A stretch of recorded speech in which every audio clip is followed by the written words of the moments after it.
Pre boards में लो score आया है, हाफ ईयरली में लो स्कोर आया था, पीछे मुड़ के देखते तो पीटी एग्जाम में भी बहुत अच्छे स्कोर नहीं थे। अगर मैं मेरे ट्यूशन और कोचिंग की बात करूं तो वहां पर भी मेरे बहुत अच्छे नंबर नहीं थे, यानी कि आज तक जितने भी एग्जाम मैंने दिए हैं उसमें सब में ही मेरे नंबर खराब आए हैं। और ऐसे में एक बच्चे की मानसिकता क्या होती है, बच्चा हारा सा फील कर रहा होता है कि यार अब यहाँ से तो मैं क्या ही कर पाऊंगा, मैंने जितने एग्जाम दिए सब में नंबर खराब आ रहे हैं, यानी कि कहीं ना कहीं यही मेरा सत्य है।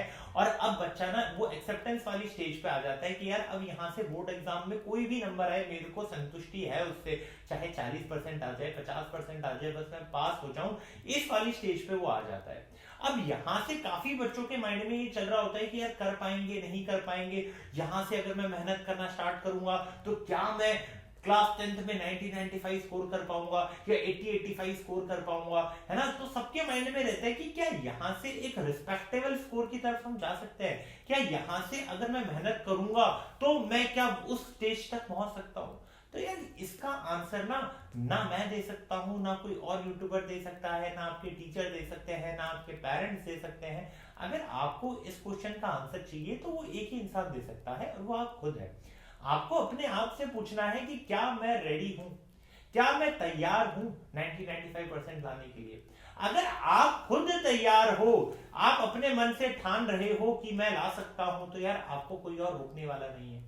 लेकिन सबसे पहले तो आपको अपने आप को कन्विंस करना पड़ेगा कि आप ला सकते हो। इसमें ये नहीं है कि यार बोल दो कि हाँ ठीक है मैं तो ले आऊंगा 90-95%, है ना, वो बड़बोलापन नहीं दिखाना है। आपको ये सोचना है कि अगर मैं बोल रहा हूं ना कि 90-95% लाने हैं, तो वो 90-95% लाने के लिए जो मेहनत करनी है, जो हार्डवर्क करनी है, जो एफर्ट लगाना है, वो भी तो करना पड़ेगा ना।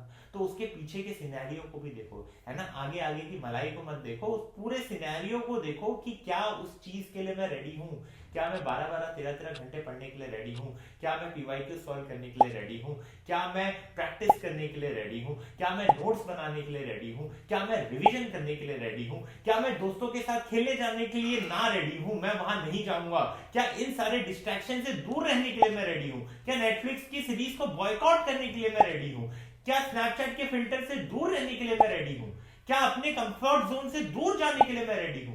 इस सारे जवाब में हाँ आ रही है ना, यहां अगर आपको हाँ सुनाई दे रही है तो यार यू आर रेडी, है ना।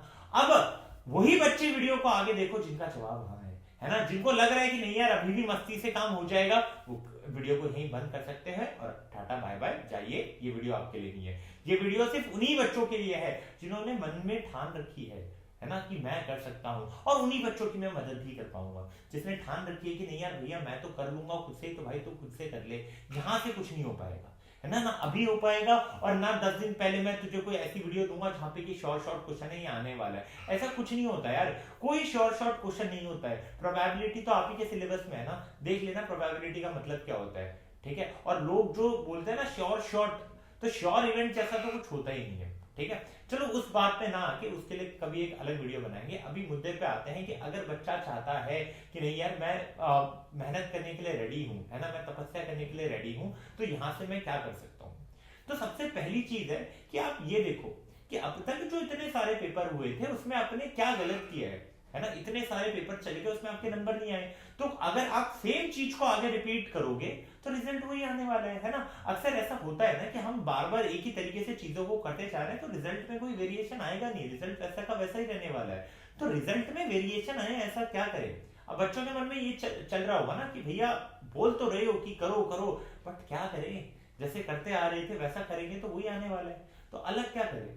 भाई सबसे पहले अपने 2-3-4 घंटे एनालिसिस पे दे, है ना, डीप एनालिसिस कर, आत्मचिंतन कर कि जो मैंने अब तक किया था उसमें गलत क्या था, उसमें कहां मैं फंस रहा था, है ना, मेरी गलतियां क्या थी, पहले उन चीजों को एनालाइज कर। भाई एक सिंपल सी बात है कि तू रास्ते पे जा रहा है, गड्ढा आया तू गिर गया, है ना, अगली बार तू जाएगा तो तुझे पता है ना यार वहां गड्ढा है, तो तू साइड से निकल जाएगा। अब अगर तुझे तेरी गलती ही नहीं पता तो तू उससे बचेगा कैसे, है ना। तो ये चीज पता होनी चाहिए कि तेरी गलती क्या है, तो उसके लिए करना क्या है। भैया अब तक जितने पेपर हुए सबको लेकर बैठो और देखो कि यार ये सब्जेक्ट थे, इसमें ये चैप्टर में से इतने इतने मार्क्स का आया था और उसमें इतने मार्क्स में से मुझे इतने मार्क्स मिले। अब देखो यार कि इतने सारे पेपर्स में कौन कौन से ऐसे चैप्टर हैं जहां पर आपके मार्क्स बढ़ ही नहीं रहे हैं, है ना, कि इतना पूछा गया था उसमें मेरे हर बार इतने ही आ रहे हैं, नंबर इंप्रूव ही नहीं हो रहे, इस चैप्टर में मेरा हो ही नहीं रहा है। तो हर सब्जेक्ट के आपको कुछ ऐसे चैप्टर मिल जाएंगे जहां पर आपका बंटाधार है, कुछ ऐसे भी चैप्टर होंगे जहां आपका स्ट्रॉन्ग जोन होगा कि भैया यहां तो मेरे नंबर आ ही रहे हैं। तो भैया इन सबको एनालाइज करो कि किन चैप्टर में नंबर नहीं आ रहे हैं, किन चैप्टर में नंबर मीडियोकर आ रहे हैं, किन चैप्टर में नंबर बहुत अच्छे आ रहे हैं। तो आपके पास एक स्ट्रॉन्ग जोन, एक वीक जोन, एक मीडियोकर जोन रेडी हो जाएगा। आपको पता चल जाएगा कि मुझे अपना बचा हुआ टाइम कहां डालना है ना। सारा गेम यही है कि आप अपने वक्त को किस तरीके से यूटिलाइज करते हो, क्योंकि बहुत कम अमाउंट ऑफ टाइम अब आपके पास बच गया है ना। 40-45 दिन में अब ऐसा नहीं हो सकता कि मैं बहुत कुछ कर लूंगा। तो अब स्मार्ट गेम खेलना है। तो सबसे पहले एनालिसिस इस तरीके से करना है कि आपने यहाँ पर रो में क्या लिख दिया, सब्जेक्ट्स लिख दिए, और यहाँ पर आपने क्या कर दिया कि भैया इस चैप्टर में मुझे हर सब्जेक्ट के लिए अलग अलग बना लो कि ये चैप्टर्स है, इसमें इतने मार्क्स का पूछा गया था, मेरे इतने मार्क्स आए हैं, है ना। उससे आपको आइडिया आ जाएगा कि आपके नंबर्स कहाँ कट रहे हैं, कहाँ नहीं कट रहे। तो उससे आपको पता चल जाएगा मेरा स्ट्रॉन्ग जोन क्या है, मेरा वीक जोन क्या है, ये चीज पता चल गई। अब आप बोलोगे पढ़ने चले जाओ, अभी पूरा काम नहीं हुआ एनालिसिस में। अब आपको एनालिसिस करना है कि आप किस टाइप की मिस्टेक कर रहे हो। क्या वो कंसेप्चुअल मिस्टेक है, यानी कि आपका कंसेप्ट ढीला ढाला है, क्या प्रेजेंटेशन एरर है, क्या आप चीजों को अच्छे से प्रेजेंट नहीं कर पा रहे, चीजों को अच्छे से एक्सप्रेस नहीं कर पा रहे। ऐसा होता है ना, कभी कभी हमें चीजें आती हैं बट आते हुए भी हम उसे लिख नहीं पा रहे हैं, तो भैया उसको प्रेजेंटेशन एरर पे डालो। क्या आपने कैलकुलेशन या केयरलेसनेस एरर कर रखी है कि भैया कैलकुलेशन 2 into 2 को आपने 8 लिख दिया है ना, 1+1 को 0 लिख दिया है, ऐसा जल्दी जल्दी में हो जाता है। तो अगर ऐसी गलतियां हैं तो लिख दो भैया कि हमने इतना परसेंटेज ये गलती की है। तो आपके पास तीनों गलतियों को परसेंटेज आ जाएगा कि भाई मैं अधिकतर ये गलती करता हूँ, थोड़ी बहुत ये गलती कर लेता हूँ, और कभी एक आध बार ये गलती भी हो जाती है। जिससे जब आप प्रैक्टिस कर रहे होगे ना, तो आपको पता होगा किस मिस्टेक में आपको टाइम देना है ना, किस मिस्टेक को आपको ठीक करना है कि हाँ मैं गलती कर रहा हूँ तो इसके लिए मैं और मेहनत करूँ। जब मुझे गलती पता चल गई तो मैं वहीं पे काम करूंगा, है ना, वहां तो काम नहीं करूंगा जहां मेरी गलती ही नहीं हो रही है। समझ में आ रहा है? जब आपको पता है मेरी कैलकुलेशन स्ट्रांग है तो मैं कैलकुलेशन करने तो नहीं बैठूंगा ना बार बार। और अगर मेरी कैलकुलेशन वीक है, गलती हो रही है, तो रोज 10 मिनट में रैंडम कैलकुलेशन करूंगा, 2 नंबर ले लिया, प्लस कर लिया, माइनस कर लिया, इससे क्या होगा, डेली मेरी प्रैक्टिस होती रहेगी। तो अपनी मिस्टेक को पता कर लो और फिर उस पर मेहनत करो। तो ये तो हो गया आपका डीप एनालिसिस वाला पार्ट। डीप एनालिसिस वाला पार्ट हो जाता है तो उसके बाद आ जाता है टाइम मैनेजमेंट वाला पार्ट। टाइम मैनेजमेंट वाले पार्ट को मैं इन डिटेल यहाँ नहीं लूंगा क्योंकि मैं सेपरेट आपको बता रहा हूँ कि कैसे टाइम एलोकेट करना है सब्जेक्ट वाइज। तो मैं ऊपर ऊपर से आपको बता रहा हूँ कि टाइम एलोकेट कैसे करना है। यार आपको पता है टोटल दिन में आपके पास इतने टाइम्स हैं, तो उसको ब्लॉक्स में डिवाइड कर दो। अब ऐसा नहीं है कि आप 4-4 घंटे के स्टडी सेशंस कर रहे हो, ये सबसे बड़ी गलती होती है कि मैं 4 घंटे बैठ गया पढ़ने। अब उन 4 घंटों में से जो मेरा यूजफुल इफेक्टिव स्टडी टाइम होगा वो 1-1.5 घंटे का ही होगा। इससे अच्छा मैं क्या कर रहा हूँ कि अगर मैं 2 घंटे का स्टडी सेशन एक साथ कर रहा हूँ तो बीच में मिनिमम 2 या 3 ब्रेक्स में ले रहा हूँ 5-5 मिनट के, है ना। इससे क्या होगा कि मैं री एनर्जाइज रहूंगा और जो चीजें मैं कर रहा हूँ ना उसमें मेरा ध्यान रहेगा, मेरा फोकस रहेगा, मेरा कंसंट्रेशन रहेगा। तो जो मैं पढ़ रहा हूँ वो मुझे समझ में आ रहा है, ऐसा नहीं कि मैं पढ़ रहा हूँ और वो हवा में जा रहा है। अब तक ये चीजें चल रही थी कि जो आप पढ़ रहे हो वो हवा में जा रहा है। तो सबसे पहली चीज, जब आप टाइम मैनेज कर रहे हो तो आपको ये ब्लॉक्स डिवाइड करने हैं, आपको अलग अलग टाइम के लिए देना है कि भैया इस सब्जेक्ट के लिए इतना, है ना, और उसमें मैं बीच में 3 ब्रेक्स लूंगा। अब यहाँ पर एक चीज और आपको ध्यान में रखनी है, अगर मैंने अलॉट कर रखा है कि आज मैं ये चैप्टर खत्म करूंगा तो उस चैप्टर की सारी चीजें उस अलॉटेड टाइम में हो जाए, इसी तरीके से आपको टाइम अलॉट करना है कि भैया अगर मैंने बोला है कि मैं कर लूंगा तो आप कर लेना है उसको। फिर वहां पर थोड़ा बहुत एरर चलता है, 15-20 मिनट ऊपर नीचे चल जाता है, थोड़ा बहुत बैकलॉग चल जाता है, बट बहुत ज्यादा बैकलॉग नहीं कि आपने बोला था 10 चैप्टर 3 दिन में हो जाएंगे और एक चैप्टर भी नहीं हुआ, तो फिर उस तरीके से नहीं चलेगा, है ना। इस तरीके से आपका टाइम मैनेज नहीं होगा।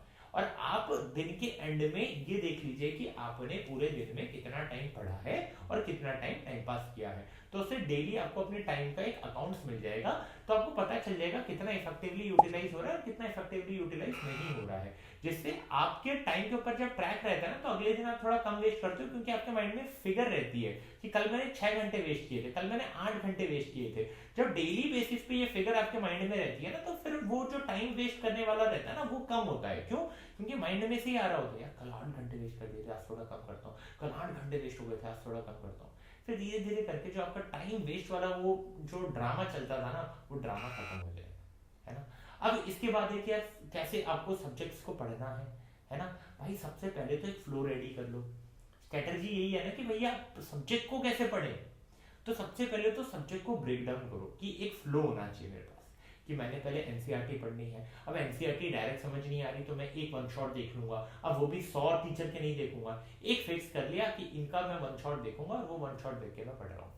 वन शॉट देखने के बाद मैं एनसीईआरटी रीड लगाऊंगा ही लगाऊंगा, उसके बाद मैं इंटेक्स करूंगा, बैक एक्सरसाइज करूंगा, है ना, एंड देन फिर मैं क्या करूंगा, पीवाईक्यूज कर लूंगा, है ना, फिर अगर बाद में टाइम मिलता है तो मैं सैंपल पेपर सॉल्व कर लूंगा, बट मैं ये 4 चीजें करूंगा, तब जाके मेरा एक चैप्टर कंप्लीट हो जाएगा। और अगर ये सेट आप फॉलो करते हो तो आपकी चीजें अकम्प्लिश हो जाती है ना।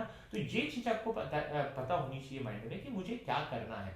अब एक चीज यहाँ पे ये भी है कि जो चैप्टर आपका स्ट्रॉन्ग जोन में था ना, उससे आप वन शॉट मत ही देखो, क्योंकि जब आपके क्वेश्चन बन रहे हैं तो डायरेक्टली इसका प्रैक्टिस करो, क्योंकि वहां पर सिर्फ रिवीजन के लिए टाइम देना है। बट जो चैप्टर्स आपके वीक थे उसके लिए ये फ्लो फॉलो कर सकते हो आप। ऐसा नहीं है सबके लिए स्क्रैच से करने जा रहा हो, ऐसा नहीं होता। जो जिसमें जितना टाइम चाहिए उतना ही दो, जो टाइम बच रहा है उसको जो नहीं आ रहा उसमें दो, है ना। ऐसा नहीं होगा कि आपको सब कुछ ही आता है, कुछ ऐसी चीजें होंगी जहां टाइम रिक्वायर्ड होगा। अब जो चीजें आपको आती हैं उसी में आप टाइम बार बार देते जाएंगे तो जो नहीं आती है उसके लिए टाइम नहीं मिलेगा। तो ये फ्लो जो मैंने बताया, एनसीईआरटी वन शॉट, है ना, देन उसके बाद एनसीईआरटी इन टेक्स्ट, बैक एक्सरसाइज, पीवाईक्यूज, तो ये जो फ्लो आपको फॉलो करना है उन सब्जेक्ट के लिए करना है, जो उन चैप्टर्स के लिए करना है जो भैया आपके वीक हो। क्या ये चीज क्लियर है? नाउ लास्ट पॉइंट जो आपको ध्यान रखनी है दैट इज कि आपको अपना मोटिवेशन लेवल जो है वो मोटिवेशन लेवल मेंटेन रखना है। अब वो मोटिवेशन लेवल कैसे मेंटेन रखना है? सबसे पहले आपको अपने दिन का एक टेम्पो सेट करना है। कैसे करेंगे भाई? सुबह उठते ही बस लग गए इधर उधर, किसी को कुछ बोल दिया, झगड़ा हो गया, उसी माइंड से पढ़ने बैठे, ऐसा नहीं। सुबह उठो, थोड़ा बहुत मेडिटेशन कर लो, है ना, हनुमान चालीसा पढ़ लो, थोड़ा बहुत हो सके तो वॉक कर लो, और सबसे बढ़िया होगा क्या, थोड़ा रन कर लो, 10-15 मिनट ही रन कर लो, तो बॉडी का जो टेम्पो होता है ना वो सेट हो जाता है। एक हेल्दी ब्रेकफास्ट कर लो, उसके बाद आपकी बॉडी एनर्जेटिक रहती है और उस मूड में रहती है कि भाई वो अब आराम से 3-4 घंटे पढ़ सकते हैं, है ना। तो वो सुबह का टाइम आपका इफेक्टिवली यूटिलाइज हो जाता है। मॉर्निंग में आफ्टरनून में आप थोड़ा सा रेस्ट ले सकते हो, ताकि उस रेस्ट के बाद वापस से री एनर्जाइज हो जाती है बॉडी, एंड रात तक आप चीजों को ले जा सकते हो। तो इस तरीके से सबसे पहले आपको अपने पूरे दिन का टेम्पो सेट करना है मॉर्निंग में। देन ये रहता है कि यार वाटर इनटेक आपका 4 से 5 लीटर होना चाहिए, है ना। वाटर इनटेक अगर आप लेते रहते हो तो वो सही रहता है, क्योंकि कभी कभी ऐसा होता है यार वाटर इनटेक कम है, सर दर्द हो रहा है, कभी इधर ये वो, ऐसे मूड वो रहता है, तो दैट इज ऑल्सो मूड बन नहीं रहा होता है, that is also because of कि कम पानी पिया हुआ होता है ना। तो वाटर इनटेक प्रॉपर्ली मेंटेन रखो, बीच बीच में फ्रूट्स खाते रहो, है ना, फ्रूट्स खाते रहो, नट्स खाते रहो, थोड़ा बहुत मुंह चलाते रहो, ताकि जो एनर्जी है, जो मूड है, वो प्रॉपर्ली बना रहे ना। अपनी बॉडी का भी आपको ध्यान देना है कि 12-13 घंटे अगर आपको चलाना है, हम किसी मशीन को भी चलाते हैं तो उसका भी ध्यान रखते हैं, तो अगर आपको बॉडी चलानी है 12-13 घंटे तो यार उसका ध्यान रखना है ना। बीच में गाने सुन लो, कुछ ऐसी चीज कर लो जो आपको पसंद है, और सबसे इंपॉर्टेंट है अपने हेल्थ का ध्यान रखो। ये इमेजिन करो कि एग्जाम के एक दिन पहले आप बीमार हो जाते हो, आप क्या करोगे? कोई चॉइस ही नहीं रह जाती आपके पास। मान लीजिए आप बीमार नहीं हो रहे, बट फिर भी अगर मान लीजिए अभी आप बीमार हो जाते हो, कोशिश कीजिए उस टाइम भी थोड़ा पढ़ो, बिकॉज अगर लोग बोलते हैं यार क्या बता रहा है यार, लेकिन अगर तुम मान लो बोर्ड एग्जाम से एक दिन पहले बीमार हो जाते हो, तो क्या बोर्ड एग्जाम देने नहीं जाओगे? देने जाओगे ना, तो उस सिचुएशन के लिए पहले से ही तैयार रहो ना। आपने कभी देखा है, नहीं देखा, आई डोंट नो, आप जाके देखिए कि एनडीए में ट्रेनिंग किस प्रकार से होती है, फौजी किस प्रकार से ट्रेन करते हैं। उनको हर एक वो चीज कराई जाती है कि अगर वो दुश्मन ने उनको पकड़ लिया तो दुश्मन उनको कितना टॉर्चर करेगा, उतना उनको पहले से ही प्रिपेयर कर दिया जाता है। तो आप पहले से ही वर्ष के लिए प्रिपरेशन कर लो ना यार। अगर बीमार हो तो और थोड़ी मेहनत कर लो, क्या पता फाइनल के दिन बीमार हो जाओ। प्रिपरेशन अगर पहले से रहेगी, उस सिचुएशन के लिए पहले से तैयार होगे, तो क्या पता बुखार के साथ भी आप 90-95 स्कोर कर सकते हो।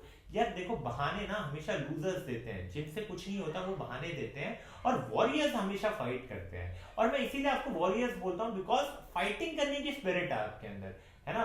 तो एक चीज आप समझ लो कि अगर अभी तक आपका रिजल्ट खराब आया है ना, तो उसमें आपकी गलती नहीं है, वो सिर्फ एक रिफ्लेक्शन है कि अब तक आपने जो चीजें की हैं वो गलत है ना। बट ऐसा नहीं कि आप कर नहीं सकते, कर सकते हो, but right guidance, right strategy, एक पॉजिटिव माइंडसेट, है ना, और हार्ड वर्क के साथ आप इन चीजों को अचीव कर सकते हो। बस इसी के साथ मैं एंड कर रहा हूँ। अगर वीडियो की 1% बात भी आपको अच्छी लगी हो, है ना, और आपकी लाइफ में थोड़ा सा भी इम्पैक्ट दिया हो, तो यार वीडियो को लाइक कर दीजिएगा, चैनल को सब्सक्राइब कर दीजिएगा, it is totally free of cost. और चैनल पे फाइट बैक सीरीज है, वॉरियर सीरीज है, योद्धा सीरीज है, जहां पर वन शॉट्स करा दिए गए हैं, चैप्टर वाइज पीवाईक्यूज करा दिए गए हैं, टेलीग्राम चैनल ज्वाइन कर सकते हैं, यानी कि बहुत सारा कंटेंट आपके लिए अवेलेबल है चैनल के ऊपर। तो फिर मिलेंगे नेक्स्ट वीडियो में, तब तक के लिए keep learning, keep growing, tata bye bye.